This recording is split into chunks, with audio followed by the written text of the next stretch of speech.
Hi, my name's Ed Neumeister, and I would like to talk a little bit about focus.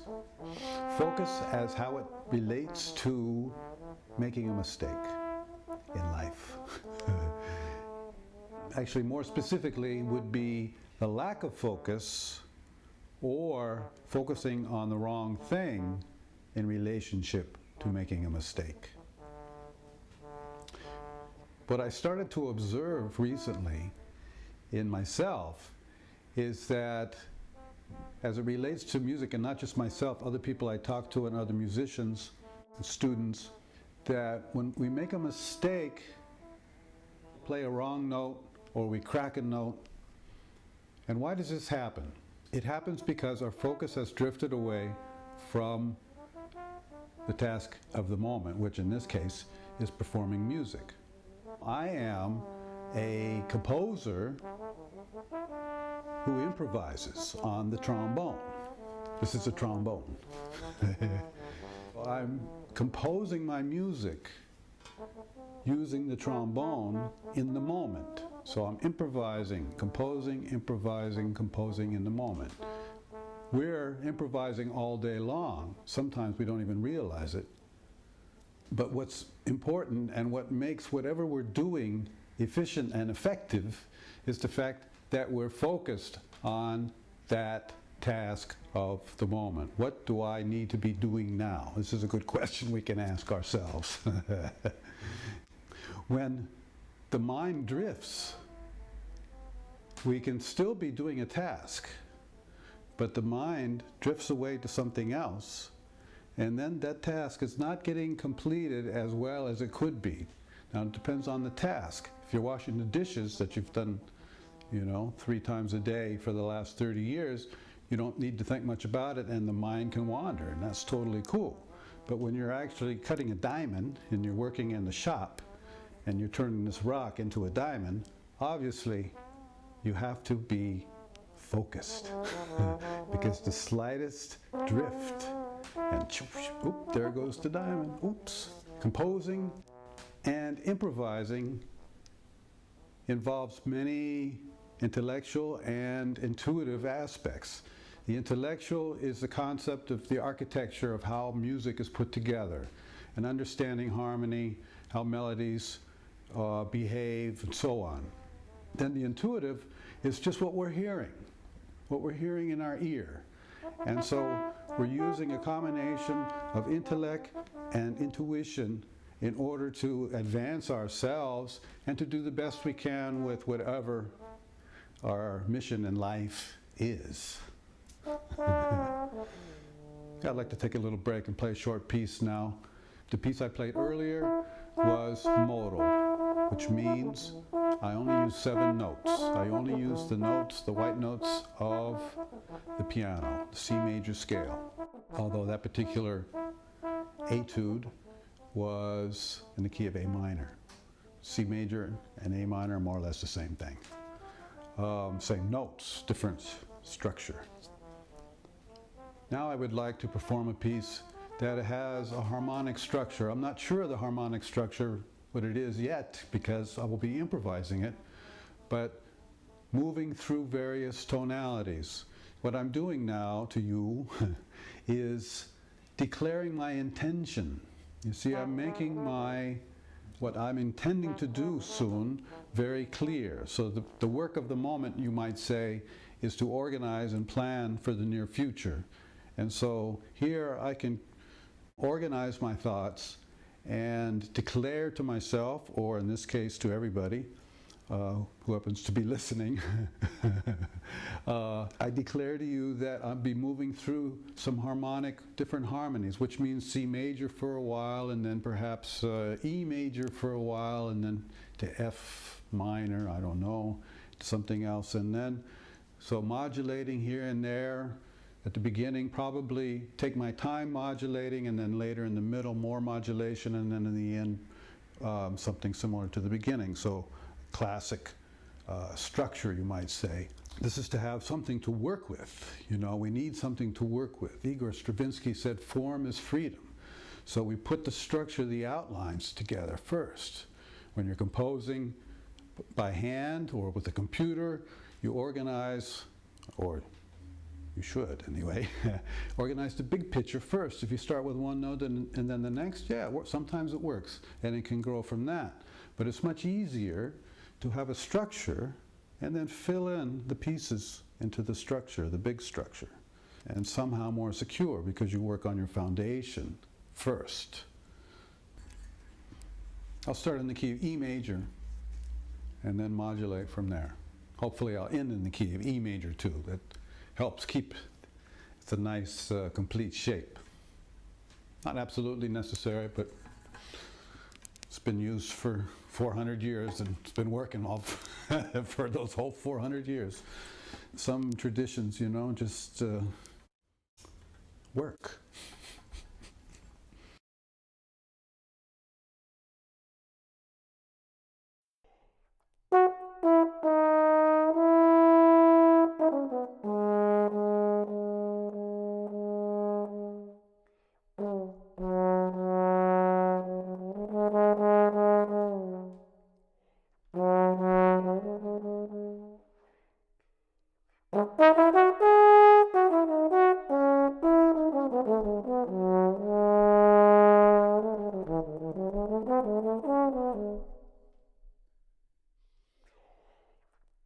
You know, when you're playing music, like many other things in life, the way you can play your absolute best is to be absolutely focused on what you're doing. And being at the highest level requires this kind of focus, that we stay focused. You hear musicians talk about being in the zone, not just musicians but athletes as well. But this can apply to any aspect in life. What does being in the zone mean? What it actually means is that we're without thought. We're not thinking. You're just doing. There might be an intellectual process going on depending on what you're doing, but you're not thinking about the intellectual process. You're actually only doing it. We all have periods of this in our life. But what many people ignore or fail to recognize are these periods when we're not focused on what we're doing in the moment. You know, music, like many things in life, in order to stay at the highest level of ourselves, in other words, our best, the way to be performing in your best is to be absolutely focused on what you're doing in the moment. This goes with everything. When you're not focused on the task of the moment, then clearly what you are actually doing will be less effective than if you were actually focused on it. But what does that mean, focused on the moment? What's the moment? Is it this, joop, joop, joop? You know, is that, catch the moment, joop. And it keeps, you know, is it every second? Is it, you know, what is the moment? What does that mean? Well, when depends what you're doing, right? In music, of course, the moment includes the past, the near past. We have to know what just happened. We have to be in touch. I think of it like kind of like the bubble. So the moment is like a bubble, and it includes what's in front of us. So when we're walking in the forest, the moment of now includes all what's in front of us and what we're hearing and what we just saw. And so in music, and in all aspects of life, you could say. The moment includes this absolute moment right now, but includes also the recent past and looking ahead into the near future as far as organizing and what to do next exactly, especially when we're composing or working in the moment. In bands and in orchestras, you can always tell when somebody's focus has slipped because they make a mistake. Now, if you're a high-level musician, your focus can drift and you can still play the music pretty good. This is why we practice. We practice so that we can actually do what we're doing without that extreme focus, so that it allows us in life to focus every now and then. But we have to, so the musician needs to be at such a high level that they can lose focus for a minute or a second, 10 seconds, 6 seconds, and maybe not be playing absolutely perfect, but still be able to take care of business. But sometimes they go too far with the drifting, and there's a wrong note, or a clam, what's called a clam, when you don't hit the note right on. Brass players do this. And in the orchestra, what happens is there's a mistake made, or a wrong note. And so everybody's attention in the orchestra now gets shaken just a little bit because they're paying attention now to that mistake. And then rather than bringing their attention right back to the music, which most of them do, there's always one person that starts to think, oh, starts to laugh at the person who just made a mistake, you know, while they're playing, you know, whatever. And then they make a mistake. And then somebody next to them goes, and they make a mistake, and then you hear the mistake just go around the orchestra. Check that out. Once you start to realize and notice that your mind drifts, or your attention drifts here and there, usually to the past or the future, and when I'm talking about drifting, I'm not talking about this bubble of now, I'm talking about drifting into whatever, tomorrow, next week, something that has nothing to do with now. And this, you know, and that's what's going on in, you know, in our, we call it the chatter. So, and our mind can drift into these other places while we're operating during the day, doing our daily business. When you notice that your mind has drifted, and it's at a time when you're actually doing something that needs complete attention, especially you can get done quickly, you want to get it done as soon as possible, probably, and as efficiently and as effectively as possible. In other words, good job as soon as you can. You stay focused, it gets done. The focus drifts, it takes longer, sometimes you make mistakes, you have to go back, do something again. As a composing improviser, a mistake does not mean a wrong note, or a note that we didn't intend. Remember, I talked about taking the time to make your intentions clear, what you want to do, what do you want to happen now?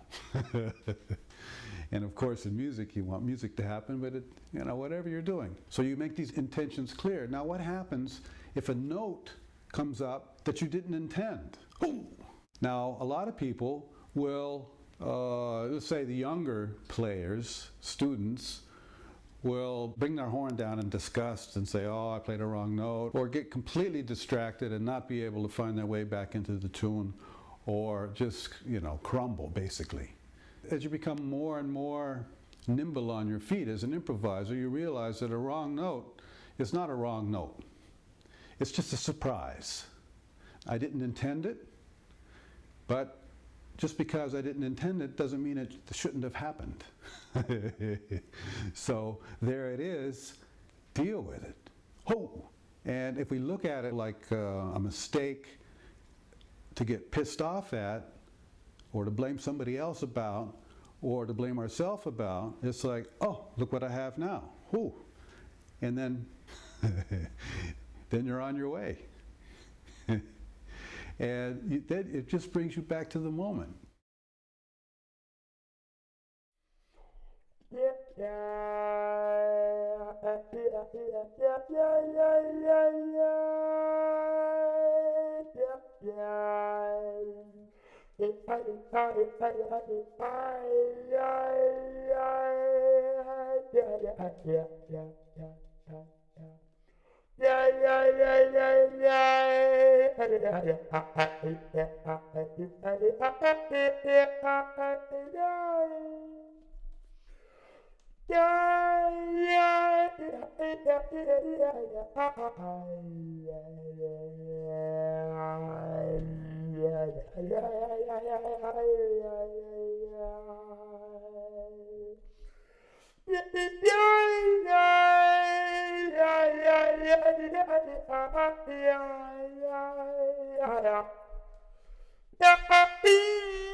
I want to say thank you for joining me. Stay focused and keep in touch. Bye.